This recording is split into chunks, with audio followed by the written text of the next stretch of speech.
High, গতকালকের ভিডিওতে আমরা দেখছিলাম কিভাবে আমরা আমাদের পিসিতে ওরাকেল ভার্চুয়াল বক্স এবং কালি লিনাক্স সেটআপ করতে পারি। আজকের ভিডিওতে আমরা লিনাক্সের বেসিক কিছু কমান্ড সম্পর্কে জানবো। এর আগে আমরা চলো লিনাক্স আগে ওপেন করি। প্রথমে আমরা ভার্চুয়াল বক্সে যাই। ভার্চুয়াল বক্সে আমাদের যে মেশিন ক্রিয়েট করছিলাম সেই মেশিনে ক্লিক করলাম। দেন এখানে দেখো বলা আছে যে ইউজার নেম কালি আর পাসওয়ার্ডও কালি। এই জিনিসটা লাগবে আমাদের পরবর্তীতে লগ ইনের জন্য। তো আমরা স্টার্টে ক্লিক করব, দেন মেশিন স্টার্ট হবে। এখানে হয়তো তোমাদের শুরুতে দুইটা মেসেজ দিতে পারে যে হোস্টে সুইচ করা হয়েছে। তো যাতে সুইচ নামে একটা অপশন থাকবে, ওই সুইচ অপশনে ক্লিক করলেই হবে। তা আমরা এখানে কালি লিনাক্স যেটা আছে এটা সিলেক্ট করলাম। আর স্ক্রিন যদি তোমাদের এরকম ফুল স্ক্রিন না আসে, তোমরা রাইট কন্ট্রোল, যেটা রাইট সাইডের কন্ট্রোল, লেফট সাইডের না, কিবোর্ডের রাইট সাইডের কন্ট্রোল প্লাস এফ দিলে পরেই তোমাদের ফুল স্ক্রিন চলে আসবে এরকম।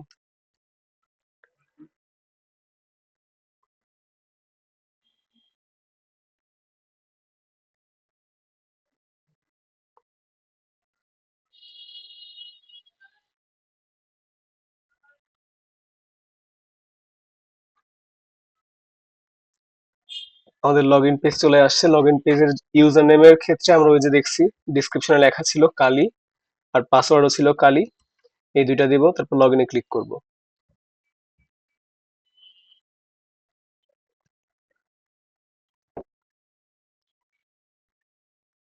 আমাদের কালি লিনাক্স বুট হয়েছে। এবার আমরা টার্মিনালে যাব। এখানে এইটা হচ্ছে টার্মিনালের আইকন, এটা ক্লিক করব, দেন টার্মিনাল ওপেন হবে। আমরা আজকে বেসিক্যালি তিন ধরনের কমান্ড দেখব। প্রথমটা হচ্ছে navigation command, then file and directory management, আর ভিউইং ফাইল কন্টেন্ট। নেভিগেশন কমান্ডের মধ্যে বেসিক্যালি আমরা এক ফোল্ডার থেকে অন্য ফোল্ডারে কিভাবে যাইতে পারি, এক ফোল্ডারে কি কি আমাদের আইটেম আছে সেগুলো কিভাবে কি দেখবো, এই জিনিসগুলো শিখবো। তোমাদের টার্মিনাল ওপেন হওয়ার পরে আমরা প্রথমে যে কমান্ডটা দেখব সেটা হচ্ছে পিডাব্লিউডি। পিডাব্লিউডি মানে হচ্ছে প্রিন্ট ওয়ার্কিং ডাইরেক্টরি। তো আমরা এই কমান্ডটা রান করি। পিডাব্লিউডি লিখে এন্টার দিলাম। দেখো আমরা এখানে আছি স্ল্যাশ হোম স্ল্যাশ কালি। এই যে প্রথম স্ল্যাশটা বোঝায় যে আমরা রুট যে ডাইরেক্টরি লিনাক্সের, ওটা লিনাক্সের রুট ডাইরেক্টরি বোঝায়। আর পরবর্তীতে হোম ফোল্ডার, দেন কালি। আমাদের কালি কি ছিল? কালি ছিল আমাদের ইউজার নেম। তো আমরা এখন বর্তমানে আছি আমাদের যে ইউজার নেম কালি, তার হোম ফোল্ডারে। এই হচ্ছে প্রিন্ট ওয়ার্কিং ডাইরেক্টরি। দেন পরের যে কমান্ড আমরা সেটা দেখব লিস্ট কিভাবে করে আমাদের বর্তমান ফোল্ডারে কি কি বা আচ্ছা, এখানে ফোল্ডারই কিন্তু ডাইরেক্টরি, এই জিনিসটা ক্লিয়ার হয়ে থাকো। তো আমাদের এই ফোল্ডারের মধ্যে কি কি ফাইল আছে এগুলো আমরা লিস্ট করার জন্য এলএস কমান্ড ইউজ করতে পারি। এলএস দিব, এন্টার। এখানে দেখো desktop, document, download, music etcetera folder গুলো আছে। দেন পরবর্তীতে আমরা দেখব এলএস এর আরেকটু আপগ্রেডেড ভার্সন। আপগ্রেডেড ভার্সন বলতে হচ্ছে এক্সট্রা ইনফরমেশন গুলো আমরা দেখার জন্য, যেমন লিস্ট ফাইলস উইথ ডিটেলস। এটা হচ্ছে হাইফেন এল, যদি আমরা ইউজ করি এলএস এর সাথে তখন আমরা আরেকটু বাড়তি ইনফরমেশন দেখতে পারবো। দেখো এখানে লিস্ট আকারে চলে আসছে, আর এখানে শুরুতে কিছু জিনিস লেখা আছে, এগুলো আমরা পরবর্তীতে হয়তো বুঝবো। আগে একটা বেসিক ওভারভিউ দিই, সেটা হচ্ছে ডি দিয়ে বোঝায় ডাইরেক্টরি, মানে আমার ডেস্কটপ বা ডকুমেন্ট যে এখানে যে লিস্ট নামগুলো আসছে প্রত্যেকটা এক একটা ডাইরেক্টরি। আর এরপরে আছে পারমিশন, পারমিশনের ব্যাপারে আমরা পরে দেখবো। আর এরপরে হচ্ছে এই ফোল্ডারের ওনারকে, আর ইউজার গ্রুপ, দেন লাস্ট মডিফাই কয়টায় হয়েছে, কবে হয়েছে, এটা এলএস এল গেল।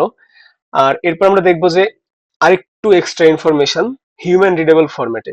দেখো এখানে এলএস এল দেওয়ার পরে যে 4096 কিছু নাম্বার আসছে, তো আমরা এলএস হাইফেন এল এইচ দিব। এখন কিন্তু এই জিনিসগুলো আমার হিউম্যান রিডেবল ফরম্যাটে আসছে, যে 4 কিলোবাইট এটা, আর এর আগে ছিল 4096, এটা বাইটে ছিল। এর পরের যে কমান্ডটা দেখবো সেটা হচ্ছে সিডি বা চেঞ্জ ডাইরেক্টরি। আমরা চাচ্ছি ডেস্কটপ যে ফোল্ডারটা আছে ডেস্কটপ ফোল্ডারের মধ্যে ঢুকবো। তো এখানে লিখবো সিডি, দেন DESKTOP। এখানে আমি পুরোটা এভাবে যেখানে এখানে যেভাবে লেখা আছে ওইভাবেই লিখছি। আর যদি আমি চাইতাম যে শর্টকাট অ্যাপ্লাই করব, শর্টকাটটা কি, আমি ডি লিখে ডিই লিখে আমি যদি ট্যাবে প্রেস করি, ট্যাব, তখন আমার এখানে ডেস্কটপ চলে আসছে। তো এন্টার দিব। আমরা দেখো এখন ডেস্কটপ ফোল্ডারে চলে আসছি। ডেস্কটপ ফোল্ডার এখানে বলা আছে, আর দেখো তার আগে একটা আছে যে টিল্ডে চিহ্ন বলে এটারে। এই টিল্ডে দিয়ে বোঝায় হোম ডাইরেক্টরি। আমাদের হোম ডাইরেক্টরি কোনটা ছিল? /home/kali। তো আমরা সেখান থেকে ডেস্কটপ ফোল্ডারের মধ্যে আসছি। এবারে দেখি ডেস্কটপের মধ্যে কি কি ফাইল আছে। ls, দুইটা ফাইল আছে। আমরা যদি দেখতে চাই কোন ফাইলের সাইজ কতটুকু, ls lh, তখন দেখবো যে লার্জ যেটা আছে ফাইল, এটার সাইজ হচ্ছে 917 কিলোবাইট, আর স্মল ডট টিএক্সটি এর হচ্ছে 791 বাইট। এই হচ্ছে আমাদের বেসিক নেভিগেশন কমান্ড। এবার আমরা দেখবো file and directory management. File and directory ম্যানেজমেন্টের মধ্যে আমরা প্রথমে যেটা দেখবো সেটা হচ্ছে কিভাবে আমরা একটা নতুন ফোল্ডার ক্রিয়েট করতে পারি বা নতুন একটা ডাইরেক্টরি কিভাবে ক্রিয়েট করতে পারি। তো আমরা নতুন একটা ডাইরেক্টরি ক্রিয়েট করার কমান্ড হচ্ছে mkdir বা মেক ডাইরেক্টরি। আমরা ডাইরেক্টরির নাম দিলাম নিউ ফোল্ডার। এখানে একটা জিনিস লক্ষ্য করবা যে নিউর পরে আমি কিন্তু স্পেস না দিয়ে একটা আন্ডারস্কোর দিয়েছি। এর কারণ হচ্ছে তোমার যদি আমরা স্পেস দিতাম সেক্ষেত্রে দুইটা ফোল্ডার ক্রিয়েট হয়ে যেত, নিউ স্পেস ফোল্ডার। তো আমরা এখন যদি কি কি ফোল্ডার আছে বা ফাইল আছে আমরা ls দিলাম। দেখো আমরা যে নিউ ফোল্ডার ক্রিয়েট করছি ওটা একটা ছিল, আর আমরা যে মাঝখানে স্পেস দেওয়ার কারণে দুইটা ফোল্ডার ক্রিয়েট হয়েছে, একটা নিউ নামে আর একটা ফোল্ডার নামে।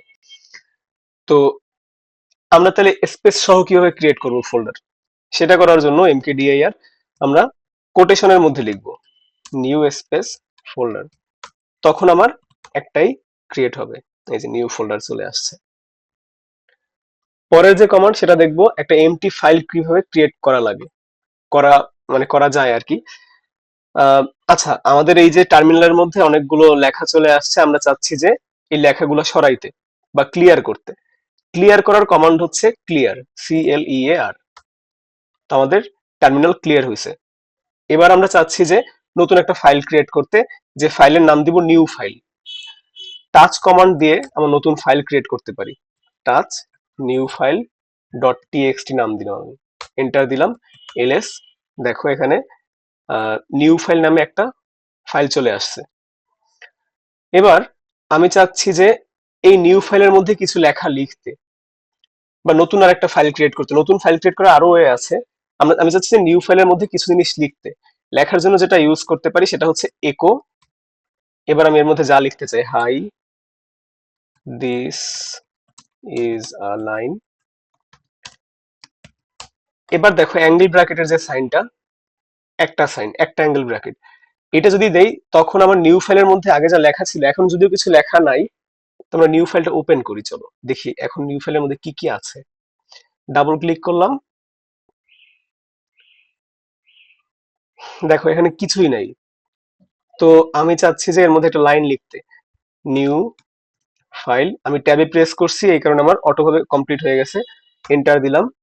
এবার আমি যদি ওপেন করি ফাইলটা, দেখো এখানে লেখা চলে আসছে, hi this is a line. তো এটা রিপ্লেসের ব্যাপারটা কি, আসলে রিপ্লেস বলতে যেটা বুঝাইছি সেটা হচ্ছে, আচ্ছা আমি আগের কমান্ডে কিভাবে যাব, উপরে যে অ্যারো সাইন, অ্যারো আপ, ওইটা ক্লিক করলাম, আগের কমান্ড চলে আসছে।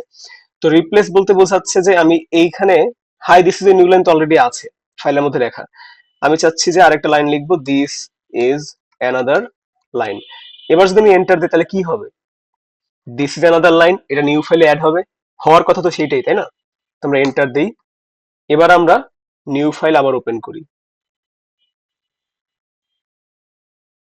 দেখো আমার শুরুর যে লাইনটা ছিল, this this is a line, সেই লাইনটা কিন্তু নাই হয়ে গেছে। এর কারণ হচ্ছে একটা অ্যাঙ্গেল ব্র্যাকেট দিয়ে সবসময় বোঝায় রিপ্লেস করে দাও, ফাইলে যা আছে তুমি রিপ্লেস করে তারপরে তুমি নতুন কিছু লেখো। তো আমি অ্যাপেন্ড করার জন্য কি করতে পারি, অ্যাপেন্ড মানে হচ্ছে যা আমার অলরেডি আছে তারপরেও আরো কিছু আমি জিনিস অ্যাড করব। তো অ্যাপেন্ড করার জন্য আমি আবারও সেই উপরের আগের কমান্ডে যাই, এখানে লিখবো this is the second line. Append করতে চাচ্ছি যেহেতু আমি এই জায়গায় দুইটা অ্যাঙ্গেল ব্র্যাকেট দিব। দুইটা অ্যাঙ্গেল ব্র্যাকেট মানে হচ্ছে এই নিউ ফাইলে যা অলরেডি আছে তারপরে তুমি এটা অ্যাড করো, এন্টার দিলাম। আবার আমি যদি এটা ওপেন করি, দেখো এখানে কিন্তু আরেকটা লাইন অ্যাড হয়েছে, this is a second line. এবার কথা হচ্ছে একো দিয়ে আমি একটা লাইনই বারবার মানে একই লাইনের মধ্যে আমি অ্যাড করতে চাচ্ছি। আমি হোয়াট ইফ আমি চাই যে দুইটা লাইন আমি অ্যাড করব বা তিনটা লাইন অ্যাড করব, সেটা কিভাবে করব? এটা করার জন্য একটা সুন্দর কমান্ড আছে, সেটা হচ্ছে ক্যাট। ক্যাটের আরো কাজ আছে, সেটা আমরা একটু পরে দেখব। ক্যাট দিয়ে আমরা ফাইলে লিখতে পারি। আমি যদি চাই এখন বর্তমানে যা যা আছে ফাইলের মধ্যে সব রিপ্লেস করার জন্য কি ইউজ করতে হবে? একটা অ্যাঙ্গেল ব্র্যাকেট। কোন ফাইলে রিপ্লেস করব? নিউ ফাইলে। দেখো আমি নিউ লিখে ট্যাব প্রেস করছি, যত যত নিউ ছিল সবই চলে আসছে জায়গাতে। তো নিউ ফাইল লিখে ট্যাব দিলাম, চলে আসছে। এবার আমি এন্টার দিব। এখন আমি এখানে যা যা লিখবো সব আমার নিউ ফাইলে যাবে। কিভাবে? রিপ্লেস হয়ে যাবে। This is the first line, this is the second line, enter. আমি চাচ্ছি এখন লেখা শেষ করতে, কন্ট্রোল ডি। কন্ট্রোল ডি দিলে আমার ক্যাট কমান্ডের যে লেখা আমি লিখছিলাম সেটা কমপ্লিট হয়ে যাবে। Control D. এবার আমি আবার যাই, আবার গিয়ে নিউ ফাইল ওপেন করি।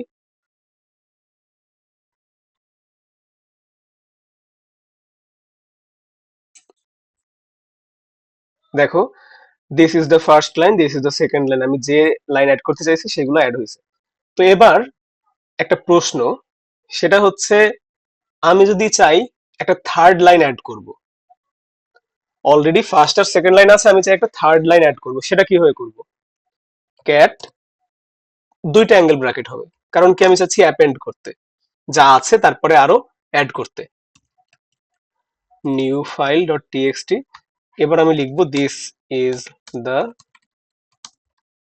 Third line, this is the fourth line, etcetera. Enter. শেষ করার জন্য আমি কি কমান্ড ইউজ করব?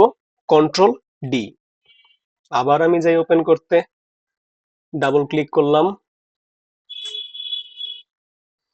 দেখো যা যা লিখছি first second third fourth append হয়ে গেছে। এবার এই যে অ্যাপেন্ড করার যে কমান্ডটা দেখাইলাম একটু আগে, সেটা এবার চাচ্ছি আমি কপি করতে। কপি করার জন্য যে কমান্ড ইউজ করা হয় সেটা হচ্ছে সিপি। আচ্ছা, আমাদের নিউ ফোল্ডার যে ফোল্ডারটা ছিল, ওই ফোল্ডারের মধ্যে আমরা কিন্তু কিছুই রাখি নাই। আমরা যদি চেক করি, এই যে নিউ ফোল্ডারটা প্রথমে যেটা ক্রিয়েট করছি, এটার মধ্যে কিচ্ছু নাই। তো আমি চাচ্ছি এই যে নিউ ফাইল ক্রিয়েট করছি, সেই নিউ ফাইলটা নিউ ফোল্ডারের মধ্যে আমি রাখবো, কপি করব, মুভ না। তো সিপি সোর্স, আমার যে সোর্সটা আমি কপি করতে চাচ্ছি সেটা, তারপরে যেখানে কপি করতে চাচ্ছি সেটা লিখব। আমার সোর্স হচ্ছে এখানে নিউ ফাইল ডট টিএক্সটি। আর ডেস্টিনেশন কি? ডেস্টিনেশন হচ্ছে আমাদের যে নিউ ফোল্ডার, এটা নিউ ড্যাশ ফোল্ডার। এবার আমি যদি এন্টার দেই, দেখো নিউ ফোল্ডারের মধ্যে আমার এটা ফাইলটা কপি হয়েছে। এবার আমি বারবার চাচ্ছি না মাউস ইউজ করে বারবার যাইতে, তো আমি চাচ্ছি যে নিউ ফোল্ডারের মধ্যে ঢুকবো, ঢুকে আমি দেখবো যে এখানে কি কি ফাইল আছে। তো সিডি, সিডি কমান্ড কি জানো? Change directory, new folder, LS দিব। এই যে দেখো এখানে নিউ ফাইল ডট টিএক্সটি চলে আসছে। আবার আমি সিডি করে আমার যে ডেস্কটপ ছিল সেখানে যাব। এখন আমরা একটা ফোল্ডারে যাওয়া দেখছি, ব্যাকে কিভাবে যাব? আগের ফোল্ডারে ছিলাম, সেটা ইউজ করার জন্য দুইটা ডট একটা স্ল্যাশ, এটা দিয়ে আমরা আগের ফোল্ডারে যাব। আমরা আগে কোন ফোল্ডারে ছিলাম? দেখো এখানে আছে কি হোম ডাইরেক্টরি, দেন ডেস্কটপ, দেন নিউ ফোল্ডার। আমরা চাবো এখন, আমরা চাচ্ছি যে ডেস্কটপে যাইতে, তো দুইটা ডট স্ল্যাশ, এন্টার। আমরা দেখো ডেস্কটপে চলে আসছি। এবার মুভ করা, আমাদের নিউ ফাইল যেটা আছে এখানে অলরেডি, আমরা চাচ্ছি এটাকে রিনেম করতে। এমভি কমান্ড যেটা আছে, এটা দিয়ে আমার দুইটা কাজই করা যায়, মুভও করা যায়, রিনেমও করা যায়। কখন কোনটা করা যায় সেটা দেখি। মুভ নিউ ফাইল, সোর্স যেটা ছিল নিউ ফাইল ডট টিএক্সটি, আমরা চাচ্ছি এটার নাম দিতে, নতুন নাম new file two dot TXT. তোমরা সেটা লিখবো new file two dot TXT. এটা কিন্তু কোনো ফোল্ডার নাম না, এখানে কিন্তু new file two dot TXT আমি কিন্তু কোনো ফোল্ডার নাই। তো আমরা এন্টার দিব। এবার যদি আমরা এলএস ইউজ করি, দেখো লিস্ট করলাম কি কি আছে আমার জায়গাতে। নিউ ফাইল নামে যে ফাইলটা ছিল সেটা new file two dot TXT নামে রিনেম হয়ে গেছে। তাহলে আমি এটা মুভ করবো কিভাবে? এমভি দিয়ে আমি রিনেম করলাম, মুভ কিভাবে করতে পারি? তো এখন আমরা চাচ্ছি নিউ ফাইল 2 যেটা, এটা নিউ ফোল্ডারের মধ্যে মুভ করতে। মুভ করার জন্য আমরা এমভি কমান্ডই ইউজ করব, বাট এখানে নিউ ফাইল 2.txt লিখে আমরা নিউ ফোল্ডার, এরপরে একটা স্ল্যাশ দিব। স্ল্যাশ মানে বোঝায় যেটা একটা ডাইরেক্টরিতে আমি মুভ করতে চাচ্ছি। তো এন্টার দিলাম, আমার এই ফাইলটা নিউ ফোল্ডারের মধ্যে মুভ হয়ে গেছে। আচ্ছা, আমি আবার চাচ্ছি নিউ ফোল্ডারের মধ্যে কি কি আছে সেই ফাইলগুলো দেখতে। দেখার জন্য কি যেন কমান্ড ইউজ করতে হবে, এলএস। কিন্তু এলএস করলে তো আমি এখানে ডেস্কটপের মধ্যে যেহেতু আসি, এলএস করলে ডেস্কটপের গুলো এখানে লিস্টেড হবে। এটা করার আরেকটা ওয়ে আছে, এলএস নিউ ফোল্ডার। যদি এটা দেই তাহলে দেখো নিউ ফোল্ডারের মধ্যে কি কি ফাইল আছে সেটা আমাদের দেখাচ্ছে। পরবর্তীতে আমরা যেটা দেখবো সেটা হচ্ছে ডিলিট আ ফাইল। ফাইল কিভাবে ডিলিট করব, আমরা দেখি এখানে কি কি ফাইল আছে ডেস্কটপে। নিউ ফোল্ডারে যাই, এখানে আমরা চাচ্ছি নিউ ফাইল যেটা আছে এটা ডিলিট করতে। ডিলিট করার কমান্ড হচ্ছে আরএম বা রিমুভ। দেখো সিনট্যাক্স হচ্ছে আরএম পরে ফাইল নেম। তো আরএম এর পরে আমি যদি নিউ ফাইল ডট টিএক্সটি লিখে এন্টার দেই, আবার এলএস দিলাম, আমার নিউ ফাইল ডট টিএক্সটি যেটা ছিল সেটা ডিলিট হয়ে গেছে। এবার দেখবো যে এমটি ডাইরেক্টরি কিভাবে রিমুভ করতে হয়। এমটি ডাইরেক্টরি মানে হচ্ছে যার মধ্যে আমার কোনো ফাইল নেই। তো যার মধ্যে কোনো ফাইল নেই এরকম ফোল্ডার আছে কি কি, নিউ আছে, একটা ফোল্ডার আছে, একটা নিউ ফোল্ডার আছে, আমরা কোনোটার মধ্যেই কোনো ফাইল নেই। তো আমরা এটা করতে পারি ডিলিট rmdir দিয়ে, রিমুভ ডাইরেক্টরি। নিউ যেটা আছে, আবার এলএস দেই, দেখো নিউ নিউ চলে গেছে, আবার rmdir ফোল্ডার, এলএস, ওটাও চলে গেছে, আবার rmdir নিউ লিখে ট্যাব দিব,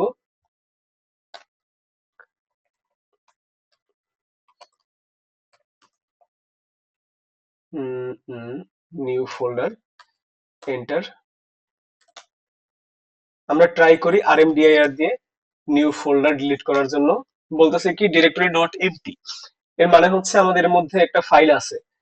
এবার এটা ডিলিট করার জন্য আমাদের যে কমান্ড ইউজ করতে হবে সেটা হচ্ছে rm hyphen R, new folder দিলে এবার আমার নিউ ফোল্ডার যে ফোল্ডারটা ছিল সেটা ডিলিট হয়ে গেছে।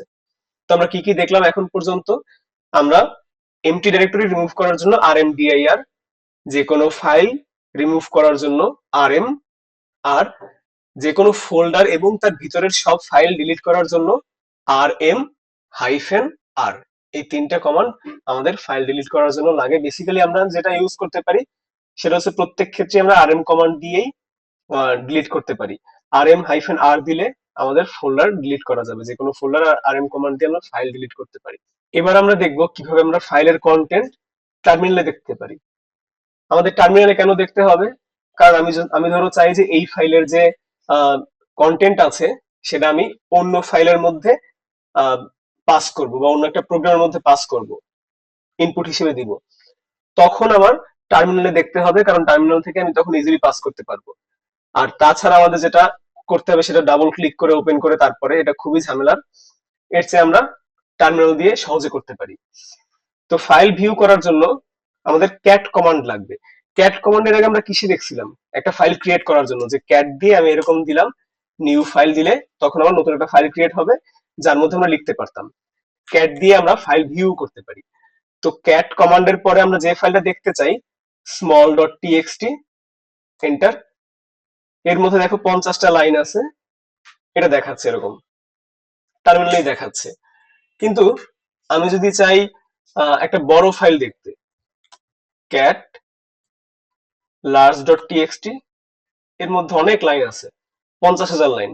তো এগুলো তো এভাবে করে দেখা সম্ভব না। আমি প্রথমে যদি যাইতে চাই তাহলে আমার অনেক স্ক্রল করতে হবে, তারপরে উপরে যেতে হবে। এটার জন্য যা করতে পারি সেটা হচ্ছে লেস কমান্ড। লেস কমান্ড দিয়ে আমরা বড় যে ফাইলগুলো আছে সেগুলো স্ক্রল করে করে দেখতে পারি। লেস, এখানে দেখো প্রথম 39টা লাইন দেখাইছে, আমি স্ক্রল করলে পরবর্তীতে একটা একটা করে লাইন দেখতে মানে বাড়তেছে।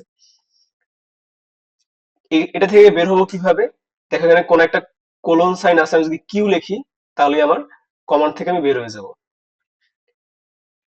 এবার আমরা চাচ্ছি যে যে কোনো ফাইলের প্রথমে কিছু লাইন আমরা দেখতে, সেটা দেখার জন্য head command, head large dot TXT যদি আমি দেই, তো এই লার্জ ডট টিএক্সটি এর প্রথম 10টা লাইন আমার শো করবে। আবার আমি যদি চাই শেষের কিছু লাইন দেখতে, সেক্ষেত্রে টেইল লার্জ ডট টিএক্সটি, এক্ষেত্রে আমার শেষের কিছু লাইন শো করবে। এই আমাদের বেসিক ছিল আজকের মোটামুটি কিছু কমান্ড।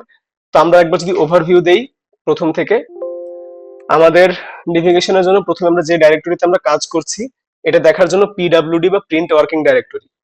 দেন আমাদের ফাইল কি কি ফাইল আছে বা ফোল্ডার আছে সেটা দেখার জন্য এলএস কমান্ড, এলএস কমান্ডের সাথে হাইফেন এল দিলে লিস্ট আকারে দেখাবে এবং সবগুলো ফাইল বা ফোল্ডারই এখানে শো করবে। এলএস এর সাথে হাইফেন এল এইচ দিলে হিউম্যান রিডেবল ফরম্যাটে আসবে, মানে আমার বাইট থেকে সেটা কিলোবাইট বা গিগাবাইট মেগাবাইট আমরা যে ফরম্যাট ইউজ করি সেটা চলে আসবে। এরপর আমরা যে কোনো ডাইরেক্টরি চেঞ্জ করার জন্য সিডি বা চেঞ্জ ডাইরেক্টরি কমান্ড ইউজ করতে পারি। চেঞ্জ ডাইরেক্টরির পরে আমরা যে ফোল্ডারের নাম দিব আমরা সেই ফোল্ডারের মধ্যে ঢুকবো সিডি কমান্ড দিয়ে। এরপর আমরা দেখছি ফাইল এন্ড ডাইরেক্টরি ম্যানেজমেন্টের কিছু কমান্ড, যেখানে এমকেডিআইআর দিয়ে আমরা ফাইল একটা ফোল্ডার ক্রিয়েট করছি। এমকেডিআইআর পরে ফোল্ডার নেম আমরা স্পেস সহ ফোল্ডার ক্রিয়েট করার জন্য কোটেশনের মধ্যে লিখছি, আর স্পেস ছাড়া নরমালি লিখছি। এমটি ফাইল ক্রিয়েট করার জন্য আমরা টাচ কমান্ড ইউজ করছি। দেন ওই ফাইলের মধ্যে আমরা কিছু লেখার জন্য একো কমান্ড দিয়ে একটা সিঙ্গেল ব্র্যাকেট দিয়ে আমরা লিখছি, যখন তখন সেটা পুরোটাই ওভাররাইট হয়ে গেছে। যখন আমরা দুইটা অ্যাঙ্গেল ব্র্যাকেট দিয়ে লিখছি তখন আমার অ্যাপেন্ড হয়েছে, মানে যা ছিল তার পরে অ্যাড হয়েছে। আমরা মাল্টিপল লাইন অ্যাড করার জন্য ক্যাট কমান্ড ইউজ করছি। ক্যাট কমান্ডের পরে আমরা যদি একটা অ্যাঙ্গেল ব্র্যাকেট দিই তখন আবার ওই একই কাহিনী, যে রিপ্লেস হয়েছে পুরো ফাইল, আর দুইটা দিলে আমার অ্যাপেন্ড হয়েছে বা নতুন ওর পরে নতুন করে লাইনগুলো অ্যাড হয়েছে। এরপর আমরা ফাইল কপি করছি সিপি কমান্ড দিয়ে। সিপি কমান্ড দিয়ে সোর্স আর ডেস্টিনেশন যেখান থেকে যেখানে নিতে চাই সেটা আমরা দিছি, আমাদের এভাবে করে ফাইল কপি করছি। এমভি কমান্ড দিয়ে আমরা প্রথমে রিনেম করছি কোন একটা ফাইল। এমভি কমান্ড দেওয়ার পরে ফাইলের আগের নাম এবং ফাইলের পরের নাম লিখলে ওই আগের নামটা পরের নামে চেঞ্জ হয়ে যাবে। আর আমরা যখন কোন একটা ডাইরেক্টরির মধ্যে নিতে চাচ্ছি তখন ডাইরেক্টরির নাম লিখলে পর ডাইরেক্টরির মধ্যে আমার ফাইলটা মুভ হবে। ফাইল ডিলিট করার জন্য আমরা আরএম কমান্ড ইউজ করছি। এমটি ডাইরেক্টরি রিমুভের জন্য আরএমডিআইআর ইউজ করছি। আর নন এমটি, যার মধ্যে আগেই আরো কিছু ফাইল টাইল আছে, সেগুলো ডিলিট করার জন্য RM hyphen R command use করছি। আর ফাইল ভিউ করার জন্য আমরা ক্যাট কমান্ড ইউজ করছি। ক্যাট দিয়ে আমরা ফাইলের নাম লিখছি, তখন আমাদের ফাইলের যে কন্টেন্ট সব আমার টার্মিনালে শো করছে। লার্জ ফাইল দেখার জন্য আমরা লেস কমান্ড ইউজ করছি, সেখান থেকে বের হওয়ার জন্য আমরা কিউ প্রেস করছিলাম। আর এরপরে আমরা প্রথম কিছু লাইন দেখার জন্য হেড কমান্ড এবং শেষের কিছু লাইন দেখার জন্য টেইল কমান্ড ব্যবহার করছি। তো পরবর্তীতে যে পার্ট 2 আসবে সেখানে হয়তো আরো কিছু বেসিক কমান্ড দেখানো হবে। আশা করি তোমাদের এই জিনিসগুলো শিখবা, প্র্যাকটিস করবা, এবং যদি কোথাও সমস্যা হয় কমেন্টে জানাইও, তোমাদের হেল্প করা যথেষ্ট ট্রাই করব।